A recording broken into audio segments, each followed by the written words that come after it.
Be ready. 10 seconds to go.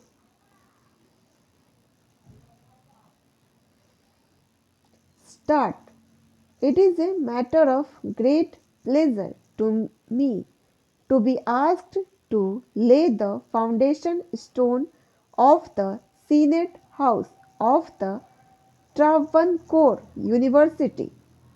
When I was first asked to do so, I readily agreed because I have always felt a kind of deep interest in educational matters and I consider it a privilege to be associated with any function connected with educational institutions, especially so in Travancore, Cochin, where education is far advanced and where, as has just been reported to us, the number of students today is 29,000, out of whom nearly one third are women.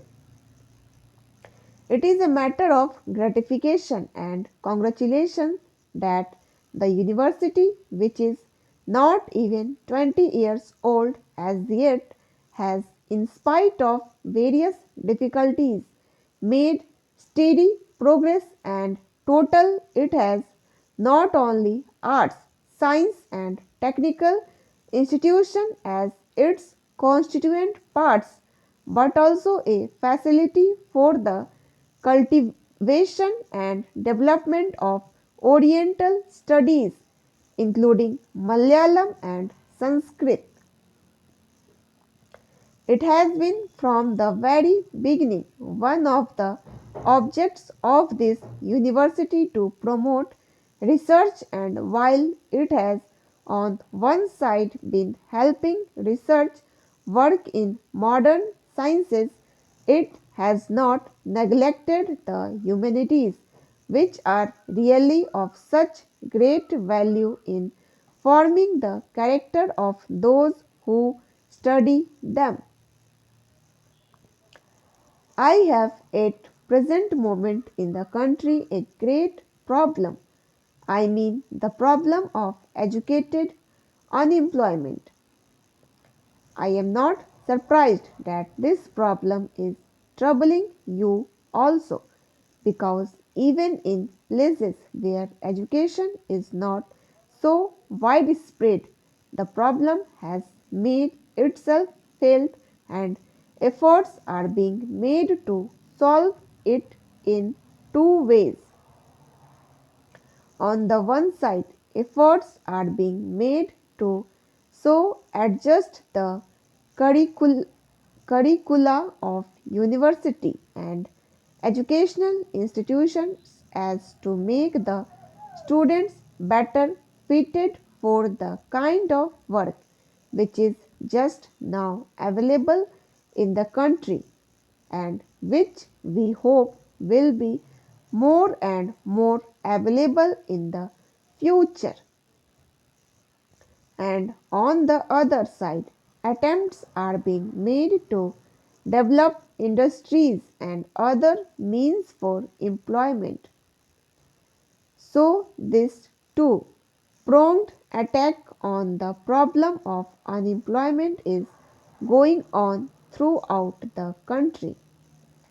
I am quite sure you are also doing the same.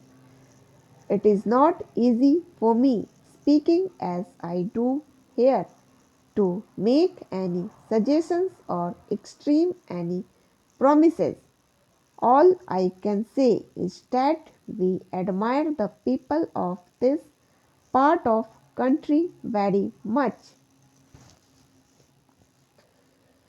It is therefore a matter of gratification to me that we have not confined your activities to the well known and traditional subjects.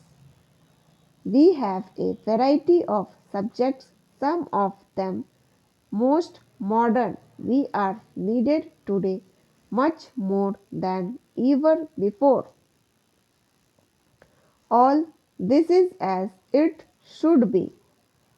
I am only hoping that as days go by, you will be making greater and greater progress in all directions, and the problems with which you are faced today and which have arisen to some extent on account of the peculiar conditions in this part of the country will be solved to your entire satisfaction and the satisfaction of all us.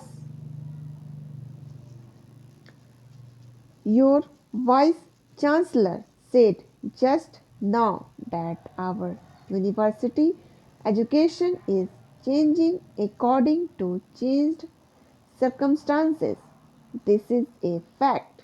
If some people are impatient today and ask for further changes, it does not mean that they do not recognize the changes that have taken place already.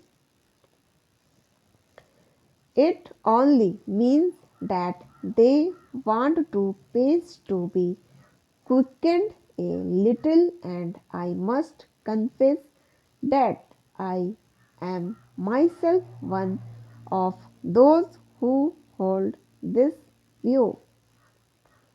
I assure you that I do not for a moment minimize the value of all that has been done by our older universities and even by newer universities.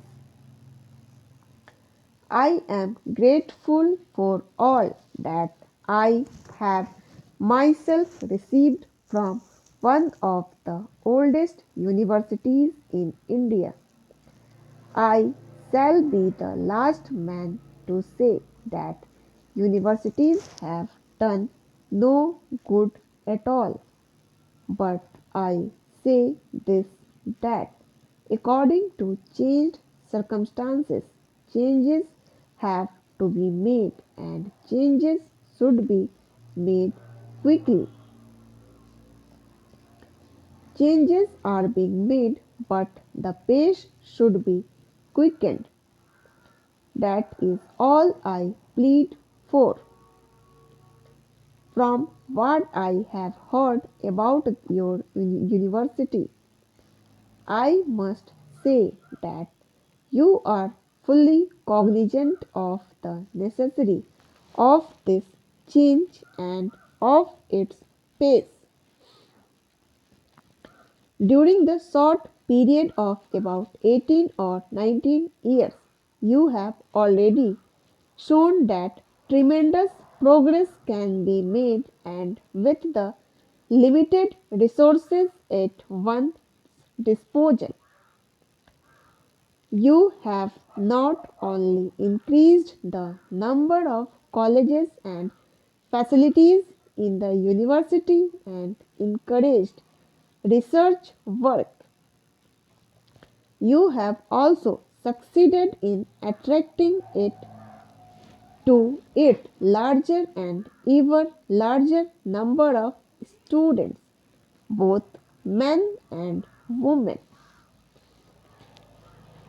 Great credit is due to you also for the fact that you have co-education on such a large scale. Not that co-education is absent elsewhere, but it is not existent on the same scale as here. And I must say that if a country is to grow, both its men and women must grow. You have recognized this fact in our all walks of life. Stop.